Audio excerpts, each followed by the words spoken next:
Cars, Interesting People is brought to you by Gary Klassen of Remax Real Estate. Get together with him and find the right place for you, and by the Lethbridge Lodge Hotel. The Lethbridge Lodge is now the Sandman signature Lethbridge Lodge. Come see the renovations. Our guest today is Lee Mean. He runs the Canadian Martial Arts Center. He's also the man behind Rumble in the Cage. He has put a chokehold on me. I did not appreciate that, but that's beside the point. We're going to find out why at the age of 50 he continues to fight. This is a 1954 Ford. It's owned by Brent Morris of Gas King. He saw this for sale, saw the color. He said, I love this vintage car. I'm going to use it as part of my promotions with Gas King. The first restyling of Ford's popular F-Series truck started in 1953 and included an expanded cab, stylish new grille, and longer hood that flowed into the front fenders. Ford expanded the truck's wheelbase with longer front and rear leaf springs lifted to improve ride quality while maintaining hauling ability. A new cargo bed measuring 6.5 feet by 20 inches would be used all the way up to the 80s. Cab improvements included a wider, more comfortable seat, sound deadener in the doors, and a large one-piece curved windshield. The truck's rear glass was also enlarged. Ford designed the instrument cluster to an easier-to-see single unit.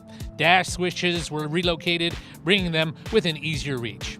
Starting in 1953, F-Series trucks added 00 to the designations, thus the F1 became the F100, like you see here. Engine choices were the same as last year's. Buyers could choose either the 6-cylinder or the flathead V8.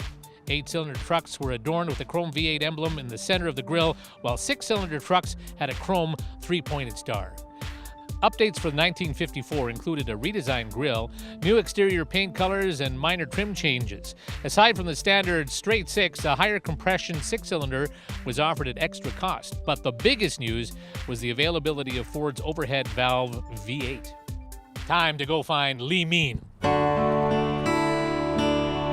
right. Lee, Hey, how you doing? Good, how are you? Good to see you. Good to see you. I feel I'm under-tattooed. Wow, we can help you with that. Can you work on that? Yes, there is a tattoo convention coming to Is town. there? All Yes, right. Well, yes. what should I get? Picture of me, obviously. I got a 1954 Ford out there. You want to come Let's with me? do it. Let's go. Let's have a chat.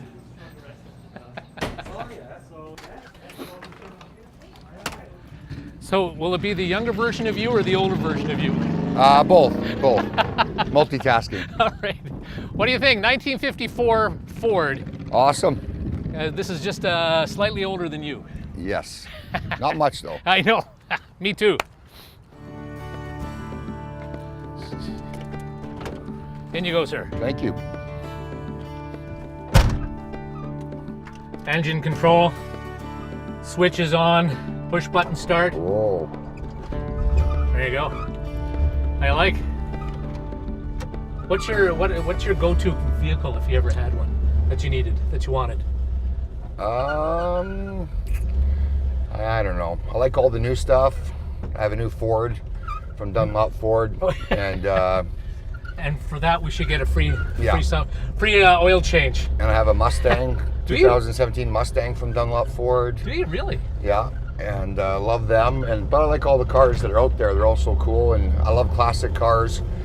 Favorite car ever is '69 Charger. Nice. And then, fastback Mustangs and the Stingrays, Corvettes. And So I always like to find out first vehicle you ever owned. What did you have when you were just a young kid looking for love in all the wrong places? 1969 Volkswagen Beetle. Oh, really? Volkswagen Beetle. Yeah. With the bad heating in the front. Yes, very bad. Yeah. And blew the engine in it, so I had it rebuilt. And the guy that did it would customize Volkswagens. Yeah. So he cranked up the motor so it had way more horsepower than normal. Yeah. So it actually would fly pretty good on the highway once you got it, once you were going. But classic, rusted floorboards and Fred Flintstone. Yeah. So Any reason why you went with the old Beetle, or was that just that was what it was available? yeah, it looked cool at the time, and you're young and it was available in the small town I was living in. So yeah, it worked out well. Then I had a Toyota Celica after that. Yes. Just start working your way up the food ladder. chain. Yeah.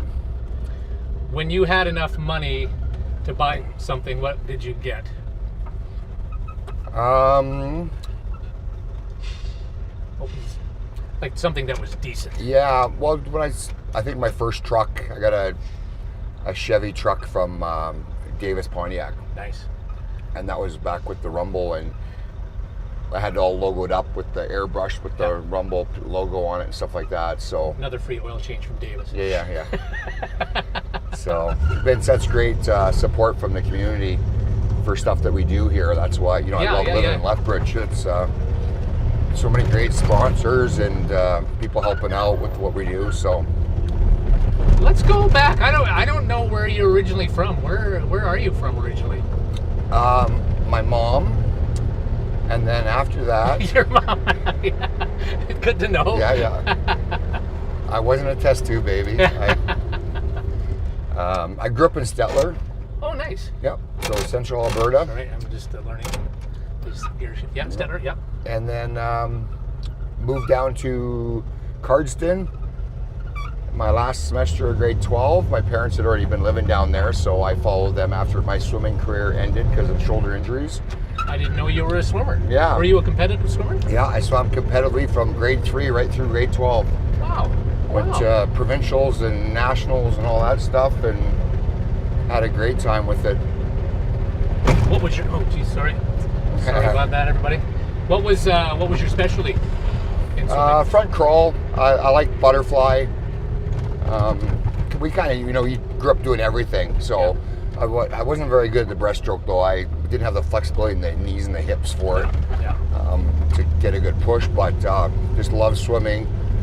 I think it's one of those life skills that everyone should have. Well, and it's especially when you get older, like we're talking 50s, 60s, what a great way to exercise, too, right? With such low impact. Yeah. I don't swim at all, which is unfortunate because I think that makes a big difference in just keeping your body in a good way. Yeah. Do you still swim? I haven't for a while now. Yeah. A couple years ago, we used it as part of our training camps. Sure. For Jordan's fights in the UFC, and we'd go down to the pool and at the university and hit the laps in the morning and stuff. So really enjoyed that. That's one of the things no one knows I can swim. And they see me as a bigger guy and fights, and then they see me rip through the pool and they're like, "Whoa!" That surprises them. How did that happen? Yeah. But, welcome to Honkers. Yeah. Don't knock over over the motorcycle. All right, in we go, sir.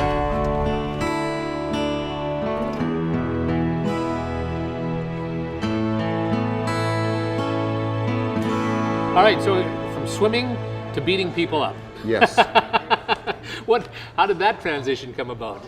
What was your what got you into the world of martial combat? arts? Yeah, martial arts. Yeah.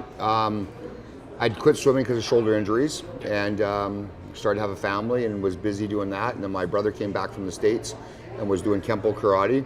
He'd been training that down there for a few years, so he started teaching me when he got back. I was always into fight stuff and fighting as a kid growing up, so I had a natural liking for it. But you actually got into fights as a kid? Yeah. You were a little bastard? Yeah, pretty much, yes. I was scrapping all the time. Were you? Yeah. Because it was their fault, right? It was always their fault. Yeah, of course it was. I had a thing where if someone was picking on somebody, I'd go up and tell them to leave them alone. And then if they didn't, then I would get involved. So most of my fights were, I'd say, you want to fight someone, I'll fight you. And then they thought that was weird, that I would want to fight, but why are you picking on that guy? Yeah. He doesn't want to fight you, obviously. And so then most of my fights were like that. So you're the first anti-bully guy? Yes. Yeah, good for you. I agree. Yeah, okay. So we'll go with that anyway. Yeah. So and then I started training with him with that, and I started working security in nightclubs here in Lethbridge. First place I worked was Cactus Club at the basement of the hotel there. Yeah. And that was my first adventure with country music as well, and that's what seeing live bands made me actually really like country music. Oh, really? Okay. And started doing stuff. They were looking for stuff that was more combative by nature and that would work in a self-defense situation, knowing that I had to do it at work and I had to do it safely. Right. And so that just progressed from that to doing like training jiu-jitsu and kickboxing, and started progressing in all that stuff. So what level are you at right now? How far did you get as far as black belts? I have a black belt in Kempo karate, the one that martial arts started with. And then I received 3 years ago now, I received my black belt under Bosch Rutten, who's a former UFC heavyweight champion, under him for MMA.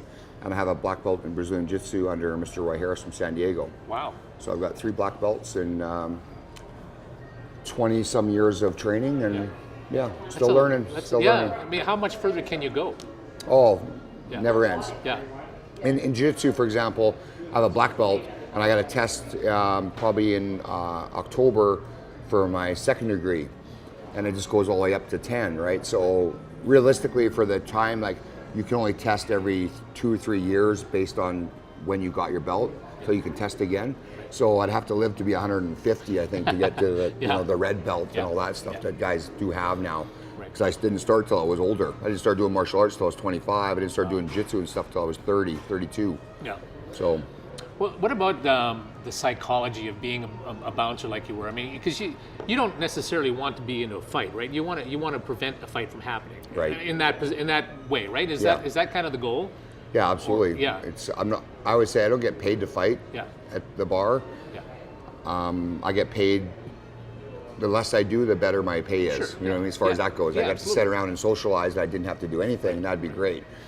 So you try to use my verbal judo to calm people down, and they came in to have a good time. We got them drunk. Let's take care of them. That was my mindset. Yeah. And they're all people from the community who I'm going to see when I go out. And if you're wrong, and I'll deal with it. But if I can find another way around that solution, we'll by all means we'll do it. And does being a big guy who is obviously well built, does that entice a guy to be more combative because he wants to take you on because you're the big guy, or is that a deterrent? It can be. I never found it to be that way. I think a lot of it, just the same concept comes with bullying. Yeah. People who want to bully want to pick on someone that's vulnerable. Yeah. Not weak and not necessarily physically weak, but the intimidation factor. So if I was a big guy, but I didn't know how to fight or wasn't confident in my skills or who I was, and then a smaller person might say, I'll fight you. Yeah. And smaller guys sometimes have a syndrome where they want to pick a fight to prove something, right? Everyone's got their psychology of what they're doing. So I didn't, obviously got challenged at times, but it wasn't like some people would get challenged all the time. Just because I was okay if they did challenge me, and I wasn't trying to look for a fight. So I never escalated things. Right. So that helped a lot. Did you ever have any fear? Like, was there, like, for example, someone brought a weapon? Oh, yeah. Yeah, then that's kind of, you don't want to. Yeah, there's always fear. It doesn't matter if you're stepping in the cage to fight, if you're going to a grappling tournament, if you're working at security, you better have some fear there. That's the psychology of it, right? Because you don't know how it's going to go. You can be the most skilled person in the world, and they can hit you with a shot that puts you out. Yeah, right. Or you stumble on the rock and you hit your head on the concrete parkade thing and be dead. I've seen that happen. Jeez, so I'm always paranoid about what if. Yeah. And I train with all different level guys, and I don't know who that guy is. He doesn't know who I am. He doesn't know if I train every day, don't train. Doesn't know if I have cardio, don't have cardio. I don't know if his buddies are going to jump in. So I'm always trying to de-escalate and make it calm. And if it goes sideways, well, then the fight's on, and I put my skills to use, and hopefully everything turns out okay. Did that happen very often in your days? Oh yeah, it did. Over time. For the number of customers we dealt with every night, we had very little incidences, proportion, right? But you still had stuff that went down. I mean, it was, crazy at times. In the parking lot with 30 guys, and you're fighting.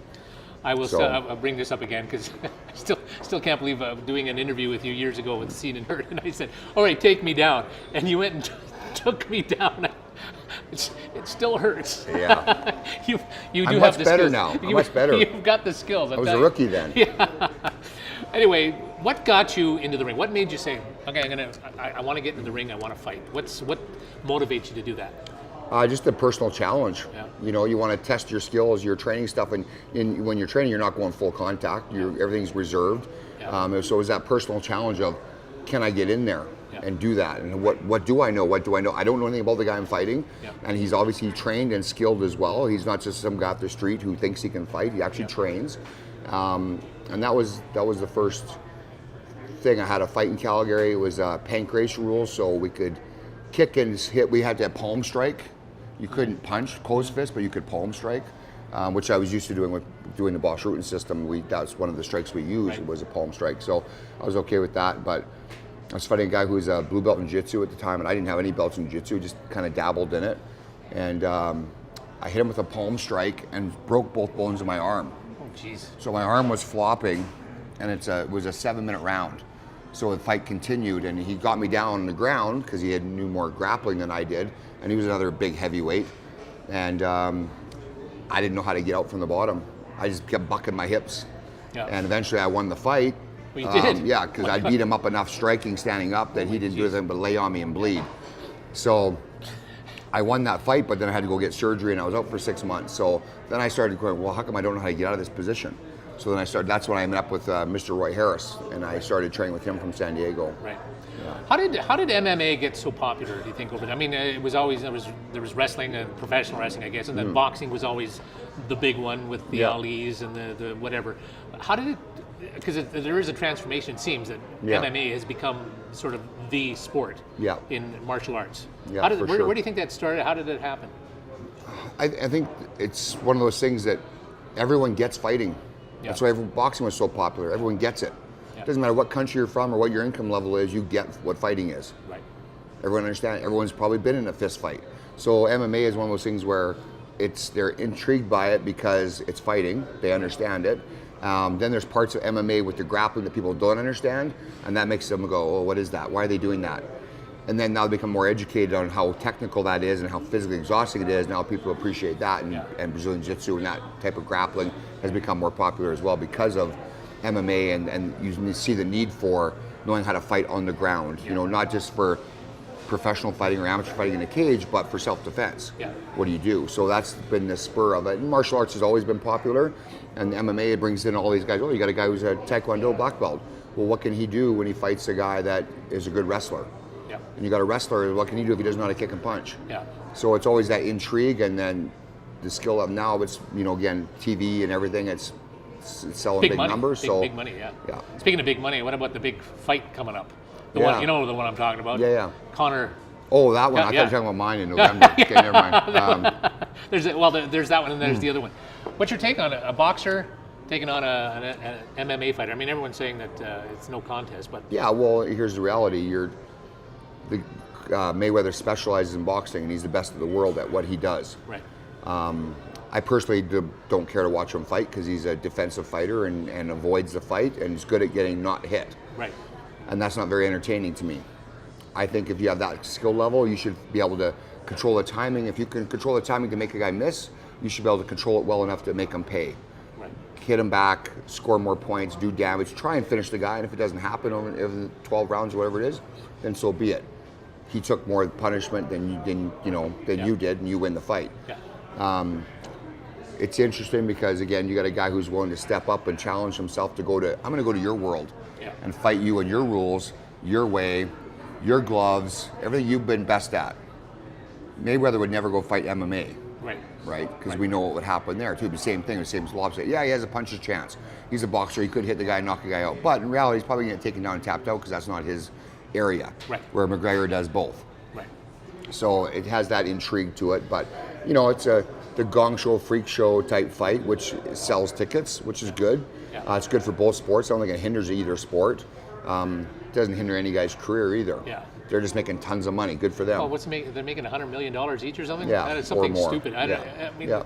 Does that annoy you that they're making that kind of money, or is that power to you? Yeah, good for them. Yeah. The problem in MMA is no one's making enough money to live off of. Right. The promoters, the UFC is making money. None of the other promoters in the world are really making money. Yeah. They are. They lost a ton of money in the early days to get where they are now, and good for them as a business. They're doing well, and they have a good marketing strategy for themselves. Yeah. As an athlete, it's not set up very fair, and you can see why there'll be a union eventually and stuff like that. Really? Yeah. Just like baseball, just like golf, everything came out. They struggled, and the fighters, the athletes were getting the low end of the deal for what they were putting themselves out for. Yeah. Now that switches a bit. The average, I think, NBA, NFL, Major League Baseball, they pay out about 40% of their revenue back to the athletes, where UFC pays about 10, 15%. Is that right? Yeah. And then only a few at the top make big money. The rest are making, less than the average guy at his job makes, and yet they're going in there risking their lives to entertain people. Let's talk about your kid, Jordan. Yeah. had great success. Well, first off, being a dad, you're a dad first and foremost, and you're letting your kid, who's obviously trained well and learned the ropes with you. Yeah. As the dad, are you afraid for him to go into a ring and then see what happens? What's your perspective on that? Yeah. No, well, I guess it's been the same for so long because he grew up training in the gym and he started fighting pro at 16. Yeah. So you're not really afraid, but the risk is there. Right. Right. And so he's had some fights where he's taken some damage from elbows to the head and fractured cheekbones and whatever, right? So you get those down and you worry about him. And I don't worry about him just as my son, but as a coach to a fighter, I worry about all my guys like that. Yeah. So they're all my kids that way. And the reality is that you could die. Yeah. It could happen. So we concern, but I think when you have the skills in place and if you're in shape and if there's a good referee, safety will be there. So I don't worry about that necessarily if there's a good referee in charge. And of course, you've been around it so much, everything is pretty natural for you as well. And same with Jordan. Yeah, and the problem with that is you can become just like self-defense stuff on the street and in security work. You become desensitized. Right. Because you see it all the time, so it's no big deal. See a good broken arm, whatever. Yeah. Fractured cheekbone, okay. We know what to do to fix that. Yeah. So you just kind of accept it. But really, it is kind of, to the average person, they're like, what? You broke your arm and you kept fighting? That's weird to them. Yeah. But to other fighters, you're like, if I could, I would. Unless the doctor stops it, you're going to keep fighting. Yeah. So, where do you want to see Jordan? Like, do you want him to see him continue? Like, he still wants to fight, right? Yeah. Do you encourage that? I always say this to him: if you love doing it, do it. Yeah. If you're not enjoying it, go do a different career. Right.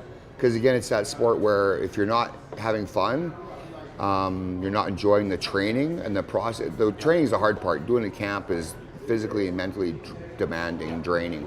So the fight part's kind of the easy part. But if you're not making that much money. Right. So if you're not really, really enjoying it, maybe go back to school, do something different. Well, he had some big time bouts though, right? Like real covered nights nationally, internationally. Yeah. He did well. He made a few bucks anyway, right? Fight of the night and that sort of thing. Yeah, he's made a few bonuses, and then he was co-main event on Fox TV and stuff like that. So and that's all good, but it's always, well, what'd you do after your last fight? Exactly, What I mean? It goes just as fast as it comes. Yeah. And that's okay too. You enjoyed it while it was there, and if he continues doing it, just keep working hard and do it. And if you don't want to do it, go do something else. How's Joe Rogan? He's super nice. Is he? Okay. Yeah, really nice guy. For people who don't know, he's the ringside announcer, right? Yeah. And comedian as well. Yeah. But good guy? Yeah, Good. phenomenal. Yeah, always one of those guys you want to meet and see and hang out with. And good, never disappointed? Nope, never. And I think for the most part, people have personas when they're on TV, they're playing a part. Yeah. They know they have to market themselves. And even fighters, you're like, that guy's a jerk. Yeah, but when you get to hang out with the guy in the back room, when there's no crowd around or nothing, he's like, goes out of his way to be nice. Like, no, take my seat. No, it's okay. Guys are like that because they most of them, not all of them, but most of them treat you like you're part of their team in the sense that we're all doing this together. We're on the same team. We might fight each other eventually or whatever, but we respect each other for what we do and what we put ourselves through. And so the camaraderie is pretty impressive. What about you now? You're 50 years old and you're still fighting. Yeah. Is that why? It's fun. I enjoy it. There you go. Yeah. You've answered your own, the dilemma of if you're not enjoying it, then guys play rec hockey and some guys played hockey in the NHL and they still play hockey. Yeah. Because they enjoy it. Yeah. I enjoy fighting. Yeah. Now, the problem in rec league, you have modified rules and your other older guys who everyone's kind of going slower, but fights break out and guys go hard and they check each other too hard and guys get upset. But in fighting, I'm fighting guys that are 20 years old, 25 years old that are trying to climb the ladder. And so I'm facing, some beasts sometimes, but that's the challenge. And how can I hang with those young guys and compete with them? And it just pushes me to train harder and be in better shape. And does it matter to win or lose? No, not to me, because I know I'm not going to the UFC or I'm not. If I win this, I get a title fight or something. I'm fighting because I enjoy fighting. And if the guy beats me, good for him. You know what I mean? I don't have an ego involved in the sport. I fight to win. Yeah. I'm not going in there and get hit. Okay, I quit. I'm never going to do that. But you got to push. That's the whole part of it. And the biggest thing is the mental challenge of you know, you're out in the street and a guy attacks you, or a guy gets in your face at the bar and you end up fighting. It happens within seconds. Yeah. You don't have a month, 2 months to think about it and worry about it. And so the anxiety levels, and that's the biggest thing as fighters. You know, any top athlete, they have to deal with the headspace that they're in, the psychology of the sport, and can they handle the anxiety that comes with it. Yeah. Some can handle it no problem, and some can't handle it at all. I've seen some great fighters that in the gym are killers, and when it comes time to fight, they can't put it together. Yeah, yeah. And then other guys are horrible in the gym. They can't, it seems like, why are these guys even fighting? They can't beat up a paper bag. And then when it comes fight time, they're just animals when they step in the cage, and they just turn the switch. You know, and so the biggest thing is, the more success you have and the more that's on the line, the more you worry. So you start projecting into the future, like, well, what if this happens? What if that happens? Well, that didn't happen yet. So that's that whole dealing with your fears and dealing with your ego. And that's always your ego's in the way of everything you do. And then you do project about the past. Well, this happened before. Well, it doesn't mean it's going to happen again. You know, I wasn't in shape for that fight. Doesn't mean, well, then fix it. You know, so it's always 3 simple things I'm trying to deal with all the time with myself. Sure. And it's that challenge. Well, this fight I felt really calm and comfortable, and still, you know, you're still excited, and you have some fear because you know you're going to fight, but you're not like, man, I hope the building blows up so they cancel my fight. You know what I mean? And then all fighters laugh because everyone thinks that way. Even the guys in the UFC, they're like, this got canceled right now, and I didn't have to fight. That would sure be cool. And then once they fight, they're like, why was I so upset and worried and stressed? Because it was fun once I was in there, and even though I lost, it wasn't the end of the world. Yeah, right. So that's the whole headspace thing. What's the most afraid you've ever been in a fight? Is there a time where you kind of deal with it every time? Yeah, by one of my early fights, I got hit with a punch and got cut really bad on the eye. Right. And I'd never really experienced that much of my own blood.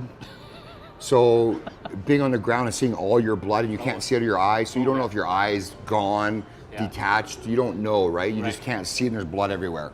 And that was kind of a freaky. And after that, then I was like, it's not the end of the world. I'd already broke my arm, and I already had my eye split open. So, you know, and I've had things happen, you know, street fights and people pull knives. I've had people pull guns. Oh my God. Those are different pucker factors. You know, you're like, okay, I got to deal with this in differently. But that, again, is happening so fast that after you're like, why did I chase that guy with a gun? You know what I mean? You should have went the other way, but you're in the moment and you're dealing with it. As opposed to like a fight that's scheduled to be in the cage, you have time to prepare and unprepare mentally. You can implode, right? So, well, let's talk about the Canadian Martial Arts Center that you've founded. What's your kind of? Do you have sort of a mandate of what you want to do with that gym? Like when people come, what do you want them to do? And like what's your? I want people to enjoy their experience. A big thing for me is producing people that add value to the community. You know what I mean? Like they're in shape, they can help somebody if someone's in trouble, they know how to defend themselves, they had a good time, they enjoy their time there. If they're only there for a year or 5 years, whatever, and they go off and do their own thing, I want them to look back and go, man, that was fun when I was there. I wish I could be there, but work got in the way, or family, whatever, I get that. We all get busy, and that's cool. But I just like the fact that I've got to be involved in so many people's lives for even a short period of time, get to know them. I don't care if someone doesn't train with me anymore. I just go, man, it's good to see you again. You know, I built friendships over that time, and I just want to be a part of helping the community be better by having people that want to look out for other people and willing to help other people and have those martial arts, you know, standards in that way. And everyone's got their own tweak on what it is and what it shouldn't be and what's right and what's wrong. And I don't care much about politics and religion that way, but I think we should all look out for each other as if we're all family. So, speaking of looking out for each other, when you guys have your next Rumble in the Cage, it's a charity component to it, right? Talk about the one that's coming up and that charity side of it. September 30th, we're doing Rumble in the Cage 55. So we've been doing shows since 2000. We're the longest running MMA show in Canada. Unreal. And we're doing, part of our shows, what we do is we take some of the proceeds from the show and we donate it to a charity. And this one coming up September 30th, we're doing it to help build an autism room, a sensory room for the kids at the Colehurst Elementary School, because they don't have one there. That's great. There's another one in town, but there's not one out there, and they got a lot of kids that, you know, it's not just autism, the other things they deal with, but they need that space to happen, and we think that's, I know lots of, you know, family members and people that train at the gym that their kids have trained with me that have autism, and there's all different levels of it, and I think it's something that affects everybody and everyone's touched with to some degree. So if we can help out in some way and I didn't realize this because I'm like, the shows barely break even, and like sometimes you lose money, but I love what I do, and I started doing them because there was nowhere for anyone to fight. In 2000, there was no shows so I had all these guys that wanted to compete, but there was nowhere to do it. So I said, well, I'm going to do a show. Yep. So we started doing them, and that's just grown and built from there. But now it's like, well, how can we help the community more? We say we're involved in the community, so what are we doing? Yeah. So we're trying to give back to the people that come buy a ticket and the VIP companies that sponsor us and buy the tables. That's the biggest revenue generator to help pay for the cost of putting on a show, which is about $80,000 to do a show. Oh my God, really? Wow. Yeah, and then then anything that comes off of that, now we give back to the charities. And I didn't know this with a lot of charities that, if you give them $5,000, that's a big portion of their budget. Yeah.